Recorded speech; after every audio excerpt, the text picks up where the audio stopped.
Lekker, ons rol. My gunsteling gesegde is, dis beter om konstant goed te wees, as soms uitmuntend. Toe het ek besef, maar daar's heeltemal 'n ander wêreld, daar's 'n ander dimensie. It's not like winning the lottery where you put yourself out there and then it happens to you. You have to put yourself out there, but then the hustle starts.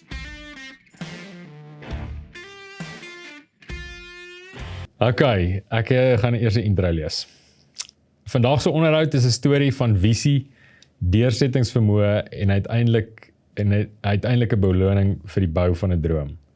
Ons gas het nie met 'n glanswinkel begin nie. Sy eerste kantoor was byna 2 dekades gelede in Potchefstroom waar hy pype verkoop het tussen visse en slange, letterlik.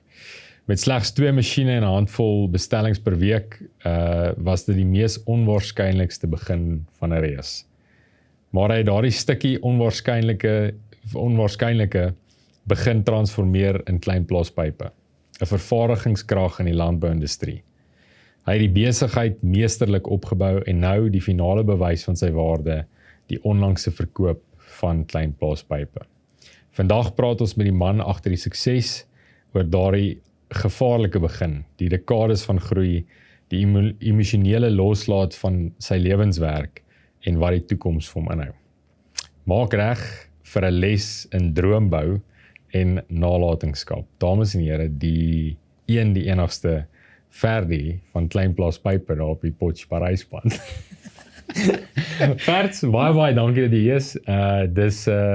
Ek moet vir jou sê, is een van die, hy seker die moeilikste ou wat ek al probeer opkry het, want hy wou dit net nie doen nie. So super dankie dat jy ingestem het eventueel. Ek waardeer dit baie. Ek is nog net bietjie skaam, dis mal. Okay, maar vir ysbrekers gaan ons gou jou net die nou settle. So ek het 'n paar woorde, as ek 'n woord lees, dan sê wat die eerste ding opkom in jou kop. Okay. Beste ontbyt. Jo, spur. Dis 'n goeie, né? Sondagoggende. Fietsry kerk. Okay, die volgende is fietsry. Sonopkoms. Okay. Pype. Besigheid. Potch. Lekker plek. Okay. Ek sal nog wil. Ek sal nog wil dalk eendag Epic ry. Okay. Ons gaan 'n bietjie praat oor die fietsry, want jy's 'n adamant fietsryer, so ons gaan dit nog aanraak. As ons begin, kom ons begin heel by die begin. Jy het beginne met niks nie. Ek en jy het een keer, ons het na 'n jag toe gery, en toe vertel jy my die storie van, jy het eintlik maar alles, jy het 'n paar goedjies gehad, en toe maak jy die call om uit die huis uit te gaan. Kom ons begin daar. Ja, kyk, so, ek was, van skool af was ek al entrepreneur gewees. Het was my lekker gewees om plannetjies te maak en werk te doen, soos my pa was op 'n stadium by hier gewees in Potch, en dan het ek my ma se pink scooter oor Desembers gaan dagvaardigings aflaai, en dan het ek ook geadverteer in die Herald, dat ek huise oppas. Ek het so 'n hele struktuur gehad van hoe ver die huise is van ons huis af, en dan op en af gery, en mense se huise opgepas. Wat lekker was, ek het hele Desember geld gehad, maar wat sleg is, ek was hele Desember in Potch gewees. So, ja, nee, ek moet sê, ons het so 'n bietjie arm groot geraak. Eintlik soveel so dat arm mense het vir ons gesê ons is arm. So, en toe nou, na skool, dit klink verskriklik dramaties. Eerste wêreld probleme, maar ek moes matriekvakansie kort sny, want ek moes terugkom om te kom gras sny. Waar ander mense teruggegaan het en begin het om te swaat. Ek kon gaan swat het, ek het eintlik nogal redelik goeie punte op skool gehad. So ek kon gaan swat het, pretty much enige iets, maar die finansies het nie toegelaat nie, en toe begin ek my pa se tuindienste werk, en ek koop 'n gedeelte oor, en toe gaan dit nogal eintlik baie goed, en ek het dit verkoop, en oor see gegaan, en daar gewerk vir 2 jaar, en teruggekom, en ek het nie werk gekry nie. Ek het letterlik op my ma se bank gelê, en toe na 'n rukkie 'n slegte besluit geneem, en 'n Peugeot 206, so blou ene gekoop, op 'n groot deposito betaal op hom, en toe het oom JJ my pos aangebied by 'n pet shop wat nog nie bestaan nie, 'n pet shop wat hy graag wil oopmaak. En ja, ek het letterlik nie werk gekry nie, so toe sê ek, ja, dit klink vir my 'n goeie plan. En toe het ek van maandag tot sondag vissies gevang, slange gevoer, hasies kos gegee, die slanghokke skoon gemaak, jy weet, sulke klas van goeters. So dis waar ek begin het by Kleinplaas en ja, toe later van tyd is oom JJ is oorlede en toe het ek bietjie aandele oorgekoop, ek en 'n vennoot en toe weet ek het ons een vennoot uitgekoop en toe die ander vennoot uitgekoop en nou sit ek hier vandag en nou is dit verkoop. Okay. As ons 'n bietjie teruggaan net eers die hoekom jy 'n klein plaas begin het. Wat was die eerste plek jou inspireer om pype te doen en was daar 'n spesifieke in daai tyd 'n gap in die mark of ek meen die JJ se shop was eintlik maar soos 'n pet shop ding. Ja, hy het die pet shop gehad en hy het die pypmasjiene gehad. So ja, ek het maar gewerk in die pet shop en toe JJ oorlede is, toe skuif ek maar oor en beheer half al die goeders. Maar jy het gesien daai tyd die pyplyne, dit gaan 'n groter mark wees, obviously as visies verkoop en wat te koop. Verseker, meeste marke is groter as visies verkoop. Maar die pype was dit was die gaans vir die goue eiers gelê het. So dis trekpleister. Jy sê vir die mense, jy kry direk by die fabriek en dan jy weet sal mense kom, maar die goed wat geld gemaak het en wat ons mee baie goed gedoen het was toe ons begin besproeiing verkoop het en watertanks en pompe en jy weet so net jy weet dit was die groot trekpleister geweest, is die feit dat ons die pyp vervaardig het, maar jy kan al die goeder saam met dit kry en daar was definitief 'n gap in die mark daarvoor, ja. Okay, ek het nou 'n bietjie te vinnig gespring. Ek wil teruggaan na ek dink ons het 'n belangrike punt gemis. So obviously jy was 'n besige bewer reg. Jy het altyd geopereer. Jy het altyd schemes gehad, jy het altyd geld probeer maak. Dit was jou so jy het 'n bietjie agtergrond gehad van dit. Hoe het jy eventueel besluit jy gaan hoe is jy in jou pa se besigheid uitmekaar uit? Hoe het jy daai call gemaak? Man, dit was glad nie 'n lelike proses hoe ek en hy uitmekaar uit was nie. Maar hy het vir my gesê ek my gedeelte kan ek oorkoop. Deur oorkoop was dit ek moes net die bakkie paaiement oorgevat het en ek het die bakkie paaiement oorgevat en hy het vir my 'n grasnyer gegee en 'n weed eater en 'n sleepwa en ja, soos as ons min tuine die oggend gedoen het, dan sou genoeg mense gewees, maar in die middag so 'n bietjie meer tuine is, dan spring ek in, dan is ek agter daai grasnyer in. En toe, wanneer het jy besluit jy gaan na oom JJ toe? Nee, ek was ek het die besigheid verkoop want ek het geweet hoor hierdie is dis nie wat ek graag vir altyd wil doen nie. Dis nie 'n slegte werk nie, dis eintlik inteendeel lekker. Jy's heeldag buite en jy ontmoet mense en jy het baie persoonlike verhoudings want jy praat met almal by hulle eie huise en daar's almal baie gemaklik. So dit was nie 'n slegte tyd in my lewe nie. Dit was wel daar was nie baie geld in dit gewees nie. En maar ek het net geweet dis nie iets wat ek altyd wil doen nie en dis toe ek dit verkoop het. En het jy iewers daar gesien dat daar 'n behoefte is vir besproeiing maybe of het jy nooit so daaraan gedink nie? Ek het definitief gesien daar is 'n gap daarvoor, ja. Ek het op naweke daai tyd, in die week gras gesny en naweke dan het ons bietjie velgoed weggery en hier en daar bietjie mense se besproeiing reggemaak. So daar was definitief 'n behoefte daarvoor, ja. Okay, en dan terug nou op die klein plaas. Wanneer sal jy sê was jy het ingekom by hom JJ, wat het toe gebeur dat jy eventueel kon aandele kry daar? Mooi gevra. Nee, tannie Dot het gesê ons kan aandele afbetaal vir haar. So ons het 'n aandele afbetaal aan haar. Wie was dit almal? Jy en ek en Carmen. Haar dogter. Haar dogter, ja. Okay. En wanneer het jy besluit dis wat jy wil doen? Wel, ek wou definitief nie visies verkoop het en slange gevoer het nie, nee.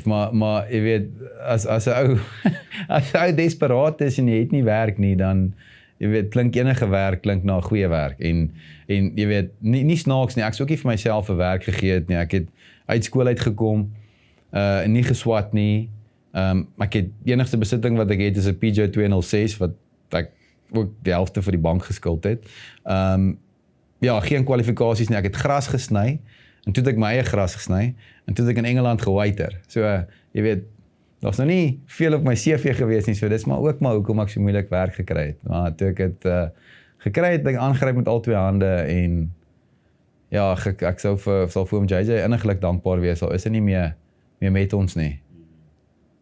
Okay, en wanneer het jy die besigheid by die ander, hoe dit gewerk het jy almal uit eventueel gekoop het? Hoe het julle daai gedoen?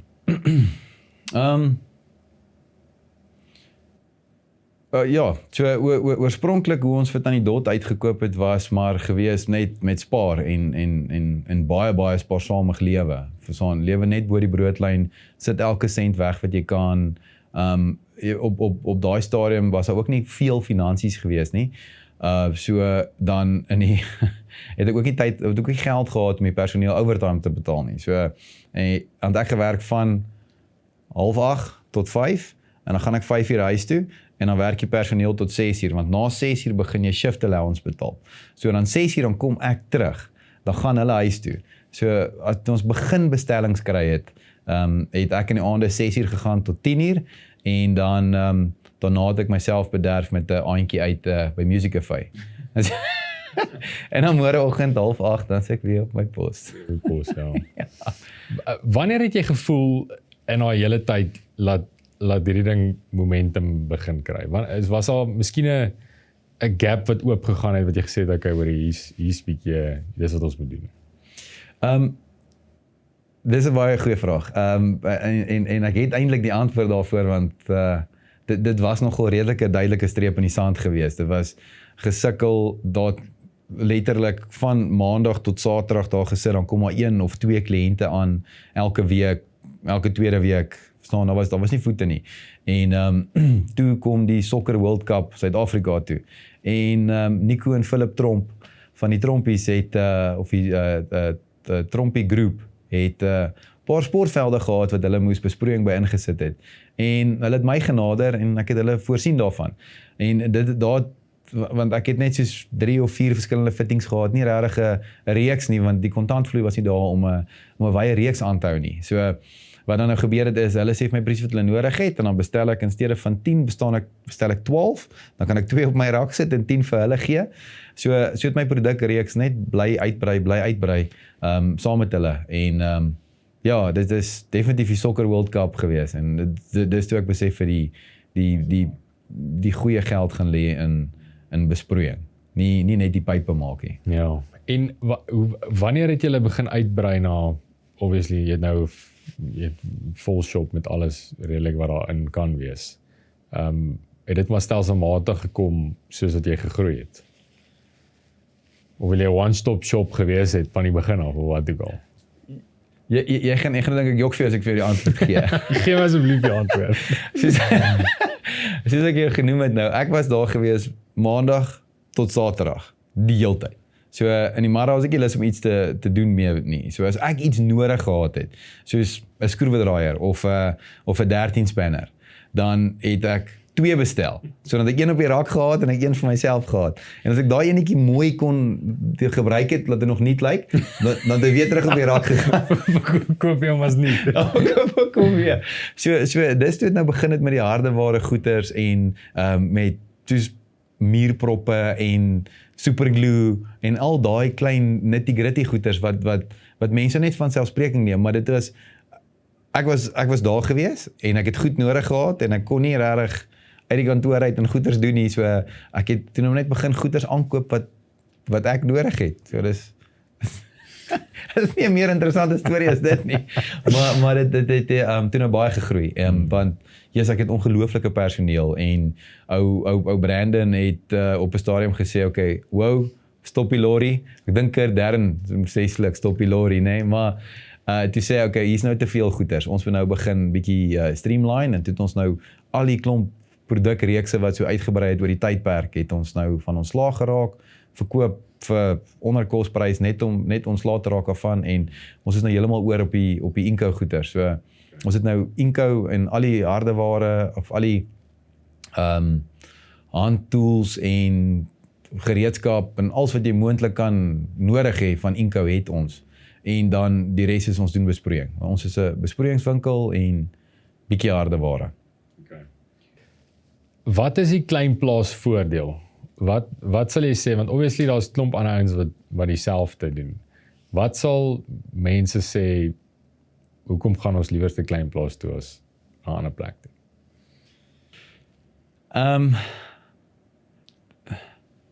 Dis maar my uitkyk. En dit het my nog altyd nog net gehelp met alles wat ek aangepak het. As jy oggend opstaan, dan sit jy 'n glimlag op hierdie gesig en dan jy help net dan die beste van jou vermoë. So as jy nie iets weet nie, vind uit, maar wees net bereid om iemand te help. Almal wil net graag gehoor word en almal wil net graag spesiaal voel. So deur iemand net goeiemôre te sê. As jy hom sê goeiemôre, De Markhof, dan voel hy ook klaar spesiaal en dis soveel meer as wat hy kry by enige ander plek. Behalwe as jy nou by KFC in die ry staan en sê good morning en verstaan maar, hy sê net good morning want dis wat hy moet sê, maar as jy instap by klein plaas, word jy gegroet en jy word meestal groet met jou op jou naam, jy word gegroet in jou eie taal en as jy naby genoeg is dan skit ons nog jou blad ook. So ek dink mense voel waardeer want ons waardeer elke liewe kliënt wat daar instap want sonder hulle het ons nie 'n besigheid nie. Okay. Die keerpunt. Na obviously 2 dekades se bouwerk aan hierdie ding, het die besluit seker nou gekom om te verkoop. Wel, dit is nou tegnies die coolest deur die kerk. Wat was dit 'n langtermynplan om éventueel hierdie ding op te bou en dan te verkoop? Of wat het jou die finale sneller laat trek op die verkoop? Want obviously dis jou baby, dis jou ding wat jy genus het. Ja. Ek's nie 'n baie sentimentele ou nie. So vir my om te laat gaan en aan te beweeg is nie 'n groot ding nie. Maar hierdie hele proses waardeur ek nou gaan is ek dink aan hierdie 20 jaar wat verby is van daai in die oggende vroeg opstaan en daai sit daar vir 2 weke en dan kom 1 of 2 mense en man, daar in die stoortjie was daar net 2 rakke. Jesus, dan party daar dan loop ek daar na die hoek van daai stoor toe en dan dan gaan hy alleen. Wel daar's niemand daar nie, niemand kom koop iets nie. So niemand gaan my sien nie, maar dan gaan hy daar so dan ek so bitter hartseer. Want as ek sê, is dit nou my lewe? Ek het nou nie en ek het nie 'n ander plan nie. Ek het nie 'n ander opsie nie. Dis nou my lewe. Ek moet nou hierdie ding nou maak werk nou, want ek het nie ander werk nie. Ek het nie nog geld nie. Ek het nou al my tyd, al my effort, al my alles geïnvest in hierdie en in my blou Peugeot. So ek het niks anders te nie. So hierdie moet werk. So jy weet, ewe skielik as jy rig teen die muur is en jy het nie ander opsies nie, dan leer jy baie vinnig om te smile. Maak nie saak wat jy in jou hart aangaan. Maar ek gaan nou van die punt af, maar ja, so kyk, dit was my mediumtermyn plan. Ek wou eintlik oor 5 jaar wou ek die besigheid verkoop het. Ek gedink om oor so 2,5 jaar te begin bemark en ek wou graag aan Agrico verkoop het. Ek het al baie te doen gehad met die personeel en van hulle, jy weet, van die onderste mense wat die trokkery reguit deur tot redelik senior bestuur het ek mee te doen gehad en die getalle skuif nie, die mense bly. So daar kom net nog mense in, so dis 'n gesonde besigheid en op die einde van die dag is ek baie lief vir daai personeel vir my. Hulle is hulle maak dit gebeur en staan op, smile elke dag. So ek wil graag gehad het hulle moet in goeie hande bly. So ja, hierdie het 2 jaar te vroeg gekom. Maar dit was die plan gewees. En ja, ek dink hierdie tipe geleentheid kom nie gereeld oor 'n ou se pad nie en jy weet, ou moet nou regtig gaan mooi sit en dink, weet jy wat, verkoop jy hom nou of staan jy vas en sê luister hierso, ek's nog nie gereed nie. Oor 2 jaar kan ek baie meer geld vir die besigheid kry, want ons is nog op 'n groei tendens. Maar jy hardloop die risiko dat jy die ouens afskrik, dat hulle nie terugkom nie, of hulle maak 'n winkel oop op my voorstoep. Nou, 'n stuk grond is oorkant my is te koop. So hulle kan letterlik die grond oorkant koop en in 'n besigheid reg voor my deur oopmaak. So ja, ek weet nie, die weegskaal was maar in die rigting van kom ons verkoop en ja, en ek is nou vas daar vir 2,5 jaar, op Desember 2027 en sover gaan dit goed. Dis ver lekker, is nogal uitdagend en Jy werk vir 'n baas. Ek werk nou vir die baas. Hoorie, so gedurig sê ek vir die kliënte wat daar instap, sê ek so, hoorie, ek is nie meer die myn peanut nie. Ek is net nou nog 'n peanut in die pakkie. Wat was die moeilikste van hierdie hele ding? Emosioneel miskien, of jy weet, wat is dit? Jy het nou gesê is nie sentimenteel nie, maar tog is daar sekerlik wat was die moeilikste? Die moeilikste ding van die oorgang was redelik hoog is die stoptyd en dan om hy mindshift te maak van ek is nie meer die baas nie. Verstaan, ek kan nie net sê hoor Abraham, help my gou asseblief, ry gou soontoe, Piet, doen gou dit, help my gou vinnig met dit, al my persoonlike goedjies en ek bou bietjie op die kant, so ek kan nie personeel net gebruik daarvoor en sommer gou besigheidskaart swipe vir ons betaal gou vir PG Glass vir Aluminium vensters. aluminium vensters of wat ook al nie. So dit is nogal 'n ding daai van jy niemand sê jou vir jare wat om te doen nie en nou ewe skielik moet jy jy kan nie net doen wat jy wil nie. Jy moet rapporteer aan iemand. Maar die eerste maand het ek nou vir almal heeltyd gevra wat om te doen en soos ek nou maar is, en nou soos in maand 2, nou gaan ek aan. Jy weet, nou gaan ek aan, ek hardloop die besigheid, as wat my eie besigheid is. Ek haal net die geld uit die til uit nie, maar so ek hardloop die besigheid na die beste van my vermoë, ek maak besluite, maar dit was 'n aanpassing daai van ek's nie meer die myn peanut in die pakkie nie. Ek's net nou nog 'n peanut. Kom ons praat bietjie oor jou personeel. Ja, wat is jou gevoel? Die personeel wat jy agterlaat. Kyk, ek het nog 2 jaar om hierdie oorbrugging heeltemal deur te sien. Maar dit was toe nou ook op die eind van die dag een van die goeders wat baie van my tyd gevat het, was om almal se persoonlike behoeftes aan te probeer voldoen. Almal kort altyd ietsie breek of daar is oor die 30 mense wat daar werk wat nie 'n groot maatskappy is nie, maar ek is in elke liewe een van daai persone se lewe verskriklik invested en ek weet dit gaan aan met hulle kinders en ek weet dit gaan aan met hulle voertuie en ek weet dit gaan aan met hulle huise en ek weet wat hulle behoeftes en wat is hulle uitdagings. So ja, dit ja, as ek vir iemand jy's in die besigheid van advies gee, soos ek vir iemand kan advies gee is om nie daai lyn te oorskry van te persoonlik invested raak in mense lewens nie. Jy moet nog steeds omsien na hulle welstand. Dit is jy as senior persoon se verantwoordelikheid om te kyk na hulle en om te sien na hulle en vir hulle die beste moontlik te gee wat jy vir hulle kan gee, maar nie teen koste van jouself nie. So skep vir hulle goeie werksomgewing, betaal hulle regverdig. Ek weet jy haat onregverdigheid, so mense noem my regverdig. Ek probeer regtig altyd regverdig wees. So ja, as jy jou personeel net mooi hanteer en regverdig hanteer, dan gaan jy 'n lang pad stap en wees nog steeds oop om te luister as daar probleme is, maar weer eens daar is veronderstel om 'n lyn te wees en ek het daar was nie meer 'n lyn nie. Ons was Ja, ek moet vir jou sê, dis dan maar heeltemal van die punt af, maar ek het nou 'n paar keer al te doen gehad met jou personeel. En ek sê altyd, as jy wil weet hoe is iemand, gaan vra vir sy, sê net maar bediende wat by hom in die huis werk, of gaan vra vir hom hoe is die mense wat vir hom werk. En ek ken jy nou al lank, so ek weet wie is jy, maar ek wens ek kon rekord jou personeel van jou gesê het. So dit is 'n pleintjie. As jy dit kan regkry, ek weet jy het 'n bietjie lyne oortree of wat ook al, maar dit sê baie meer as enigiets anders.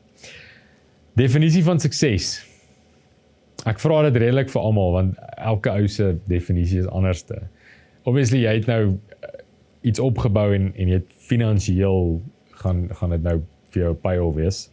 Maar as ek jou vra wat sukses vir jou, wat sê dit sê? Miskien persoonlik en besigheid, wat is dit vir jou totaal? Vir my sukses is as jy gelukkig is by jou huis. Jy's gelukkig met jou vrou, jy's gelukkig met jou kinders, jy's gelukkig. Jy's net gelukkig. Verstaan, dit is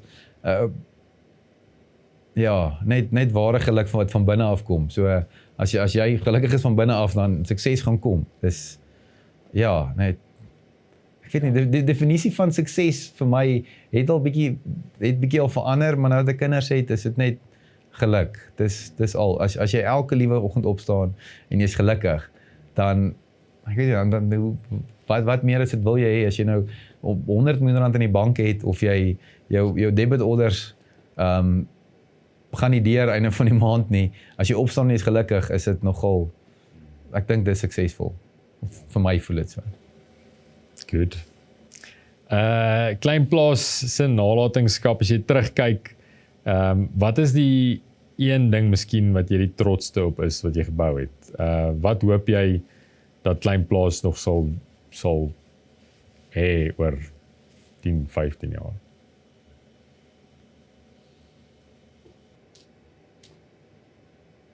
Die persoonlike verhoudings met die kliënte. Dit is om mense te laat spesiaal voel. Dit is nog 'n groot ding. Om almal wat inkom te groet, te glimlag en te hoor hoe gaan dit met hulle. Nie net vra soos daai persoon aan die ander kant van die mikrofoon by KFC vir jou vra, good morning, how are you nie? Jy weet net soos regtig, hey, hoe gaan dit vandag oom?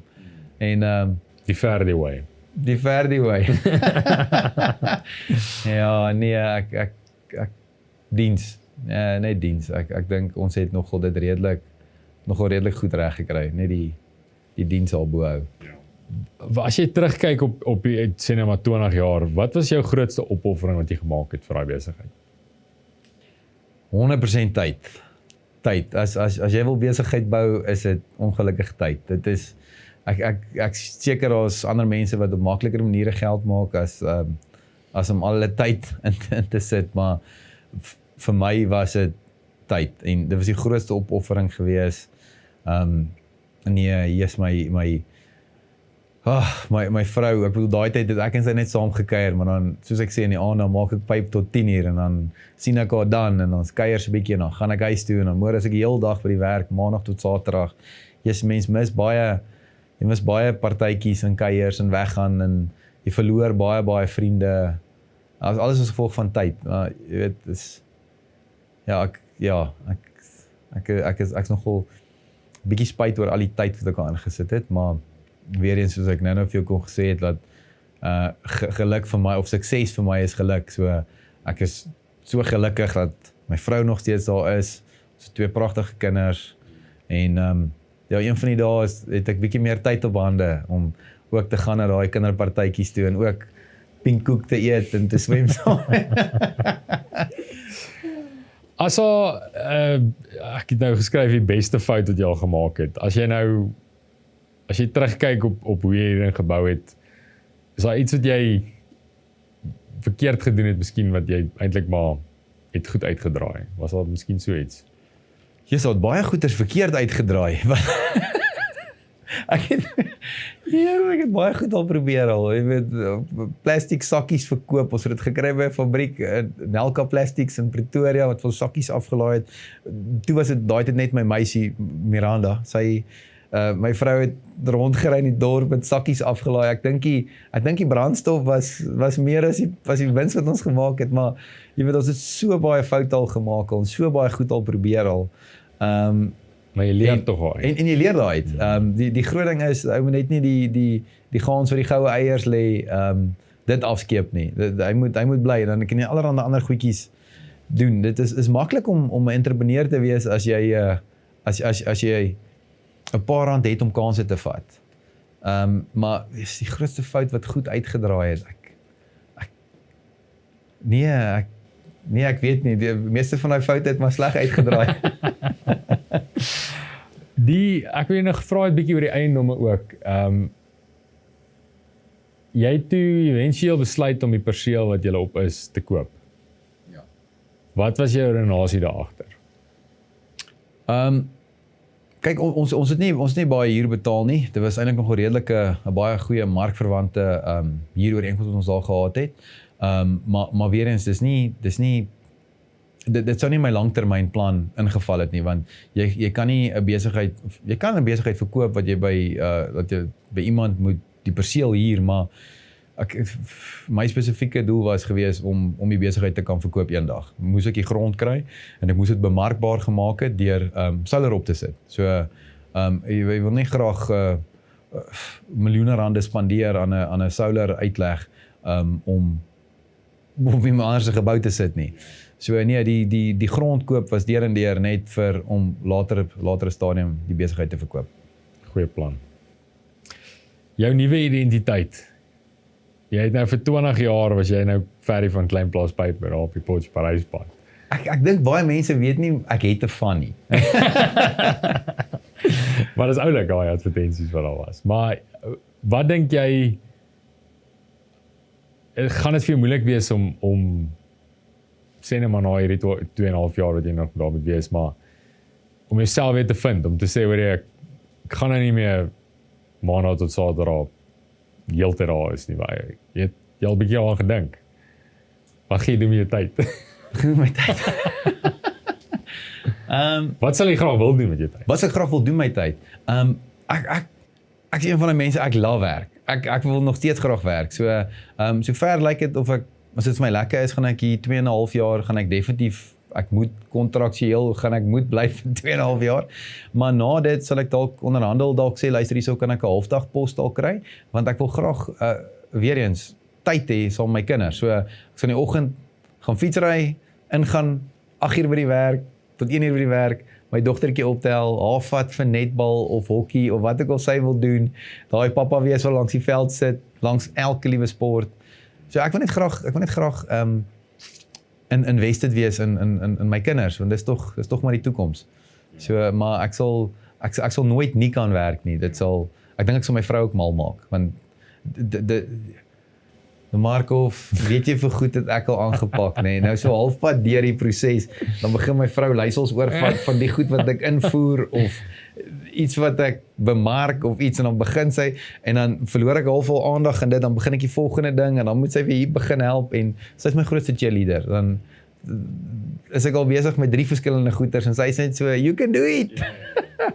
So maar nee, ek sal graag halfdag pos wil hê. Dis my droom. Ek sal nie wil ophou werk nie, ek sal wil halfdag werk. Dalk kan dan my aanstel by die fietswinkel. Okay, beste raad as jy vir iemand wat nou begin advies gee. Ek weet jy nou 'n bietjie gesê oor die personeel dat jy nie oor 'n lyn jy moet definitief lyne wees. Maar enigiets anders wat jy dink as jy nou vir jouself 20 jaar terug iets kon sê, wat sou dit wees? Jo, jy gaan baie tyd gaan jy moet insit. Dit is, ek dink die Toyota method is daai van jy moet konstant improve, die hele tyd improve. En al hoe jy gaan improve is as jy harder oefen. So jy moet daar wees, jy moet invest, jy moet tyd, jy moet navorsing doen, jy moet die hele tyd moet jy daar wees en ja, bly evolve en bly aangaan. Oomblik as jy gaan stil sit of jou gee die leisels oor vir iemand anders terwyl dit nog bietjie prematurely is, dis groot foute wat ek weet baie groter besighede as ek al gemaak het. Ja, nee, ek sal net sê ongelukkig dis nie altyd lekker nie, maar jy gaan die tyd moet insit. Okay. Laaste vraag, ek sluit gewoonlik af met dit. As jy terugkyk, miskien op jou loopbaan en jou lewe, wat sal jy wil hê mense moet onthou van jou? Of hoe sal hulle jou moet onthou? Hulle moet my onthou as regverdig en ek smile altyd. Ferry, baie dankie. Dit is regtig vir my 'n massive voorreg om jou te hê. Ek ken jou daarom al lank, ons is daarom goeie vriende. Maar geluk, dit is 'n amazing journey en 'n amazing pad wat jy gestap het en is vir my voorreg om dit te kan deel vir wie ook al luister.